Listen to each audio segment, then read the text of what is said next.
Jeff Horn. Thanks for catching up here with FightHype.com. 4 weeks since the Zerafa fight. Mate, what have you been up to? Look, I've been pretty quiet, just enjoying the nice family time and gone up the coast for a little while just for a few days break, and that was really nice.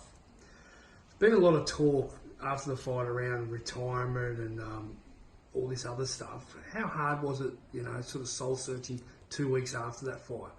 Yeah, look, straight after, you don't really feel like doing it straight away, especially when I got stopped. And I thought like I was not fighting very good out there. But I guess the longer you leave boxing, it's like if you're actually retired, you kind of get that itch to get back in. And I know I can do a lot better, and I definitely want to do a lot better before I even talk about hanging up the gloves. Just a quick one. Do you think recently, obviously, you had a beautiful 5th anniversary of your wife and that.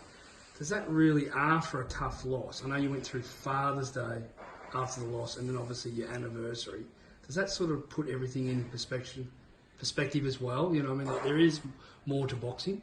Yeah, like having these anniversaries, having Father's Day, things like that, where you have all the family around, and they're the ones that count anyway, and it really does put boxing in perspective. I go, yeah, I had a big loss in boxing, but I'm still fighting for these guys, and hopefully I can get back on the winner's board. Moving forward now, you've already come out and said that you want to try and fight before the end of the year. Yeah. That's definitely going to happen? It's not definite, but it's most likely that I'll fight before the end of the year. That's what the team's planning anyway. Yeah, and you're back in training obviously the last 2 days? Yes. So yesterday was Monday, was my first day back at training, and just continue on with it today. No worries. What are you going to personally do really different before, if you're going to fight in December or January or March, what do you want to try and do different? Look, I just want to put my heart more into training. I did probably shave a little bit off the corners in training, and I'm going to make sure I really enjoy it this time, because it's starting to get to that point in my career where it can be tough. It can be tough to want to do things, but I definitely want to make sure I do the right things, especially if we're talking about retiring. Mm. But for those who don't know, like, you're 31. My personal opinion is you've brought Australian boxing back on the map 2 years ago. You've fought 2 incredible champions in the space of 18 months. That's, even if you did retire now, to achieve that in your boxing career, it's pretty unbelievable, isn't it? Yeah, look, fighting those fights were amazing, and fighting Manny Pacquiao here in Brisbane, life-changing event, yeah. And to go over and fight Terence Crawford, such a learning curve to do all this, and to do it in such a space of time was incredible, and I'm glad I've got to do it, and that's definitely going to be the highlight of my career these last few years. And that's sort of also a hard thing too when you've been, and I heard something that you said about, getting down to Bendigo and not feeling like it was as pumped up a fight as the others. I can totally understand that when you've been to the pinnacle of that sport, but now you've got to sort of find that drive, don't you? To sort of, and that's not taking anything away from Michael, yeah. But you have been to the highest level that you can possibly go, where he hasn't. Yeah, it's hard. Like, I have been in these massive fights, and the highest of highs I can kind of have in my boxing career. To then go to Bendigo and fight Michael Zerafa as a keep busy fight for this Murata fight, possibly at the end of the year, I probably took it slightly easier than I did these other massive fights that I've been really hungry for. No taking away from Michael though, he outboxed me on the night, did everything he could, and he was a force to be reckoned with for sure. He was a hungry lion like I used to be, and I've got to find that deep inside myself and bring that out again.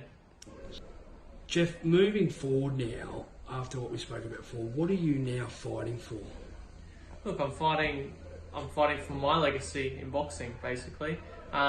Nothing kind of drives you more than doing something for yourself. Yeah, I'm always fighting for my family, fighting for their future and everything, but I'm fighting for myself more than anything, and I want to go out, if I'm going to keep fighting, on a high note rather than go out with a fighter where I kind of took a little bit lightly, and I paid the price for it.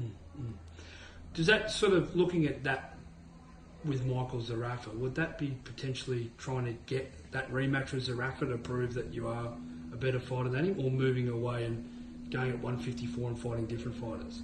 Yeah, it's potential. We've got options on the table, and most likely we want to get that back and So Michael Zerafa is definitely a high list on the board that I have a drive now to go. I've lost now, just like I did Terence Crawford. I want to get that win back. My personal opinion, but, and this is no disrespect to you, I think the loss against Terence Crawford was not... I know it was a loss.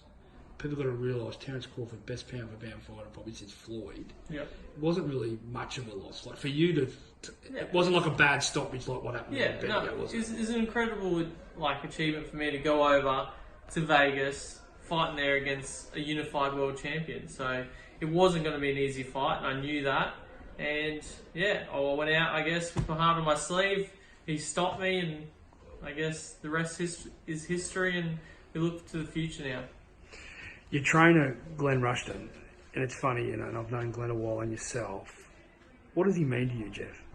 Look, Glenn's kind of a little bit like a dad. So he's my trainer, yes, but he's a long time trainer, and he helps me with a lot of life things. So there's more than just trainer and person who gets trained. So there's a relationship there that is going to be hard to break. And that's the thing with a lot of people and so-called boxing experts out there.